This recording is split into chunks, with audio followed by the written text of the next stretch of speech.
दोस्तों, धर्म, कर्म और पूजा पाठ करने वाले व्यक्ति दुखी क्यों रहते हैं? आज इस कहानी के माध्यम से जानने की कोशिश करेंगे कि आखिर वो कौन सा रहस्य है जिसकी वजह से भगवान की भक्ति करने वाले मनुष्यों को दुखी रहना पड़ता है। जय श्री कृष्णा दोस्तों, स्वागत है आपका हमारे YouTube channel Shyam story world में। दोस्तों, इस वीडियो के माध्यम से आपको बहुत ही ज्ञानवर्धक संदेश मिलने वाला है, इसलिए इस वीडियो में अंतिम तक बने रहें। दोस्तों, एक गांव में दो मित्र रहते थे। उनमें अच्छी मित्रता थी, लेकिन उन दोनों का स्वभाव बिल्कुल ही अलग था। एक मित्र पूजा पाठ करता और पूरा समय प्रभु की भक्ति में लगा रहता, और दूसरा मित्र पाप कर्म, चोरी और दूसरों को परेशान करने में अपना समय व्यतीत करता था। किंतु आश्चर्य वाली बात यह है कि जो व्यक्ति भक्ति में लगा रहता था, दूसरों की मदद करता था, पुण्य कार्य करता था, वह हमेशा दुखी रहता था।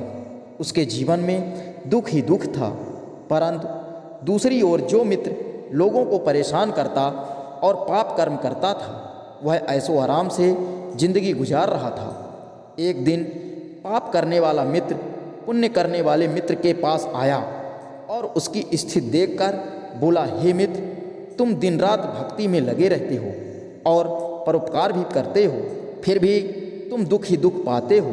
और मुझे देखो, मैं कोई भी परोपकार नहीं करता और ना ही भक्ति करता, फिर भी मज़े से रहता हूँ। दुख का साया तक मेरे पास नहीं आता है। हे मित्र, तुम भी इस भक्ति के मार्ग को छोड़कर मेरे साथ मेरे कार्य में लग जाओ, तुम्हारा जीवन भी सुखमय हो जाएगा। दोस्तों, परोपकार करने वाला मित्र कुछ समय तक सोचता रहा, फिर बोला, आज अंतिम बार प्रयास करते हैं, हो सकता है भगवान हमारे कष्टों को दूर कर दे। इसके पश्चात दोनों मित्र अपने अपने काम में चले गए। भक्ति करने वाला मित्र जब पूजा करने जा रहा था, तब रास्ते में उसके पैर में एक कील लग गई और पाप करने वाले मित्र को स्वर्ण आभूषणों से भरी एक पोटली मिली। यह दृश्य देखकर पुण्य कर्म करने वाला मित्र बहुत ही दुखी हुआ और मन ही मन सोचने लगा कि परोपकार करना और भक्ति करना व्यर्थ है।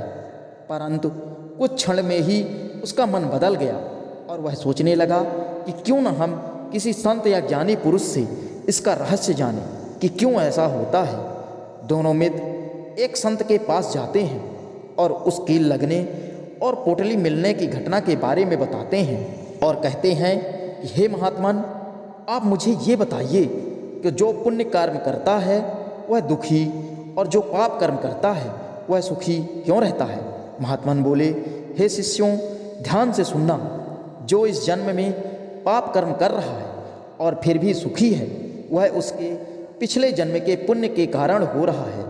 और जिस दिन पिछले जन्म का पुण्य कर्म इस जन्म के पाप कर्म से कम हो जाएगा, उस दिन के बाद दुख ही दुख मिलेगा।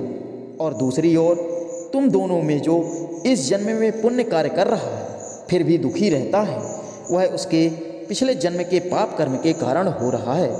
जिस दिन इस जन्म का पुण्य पिछले जन्म के पाप से अधिक हो जाएगा, उस दिन के बाद सुख ही सुख प्राप्त होगा।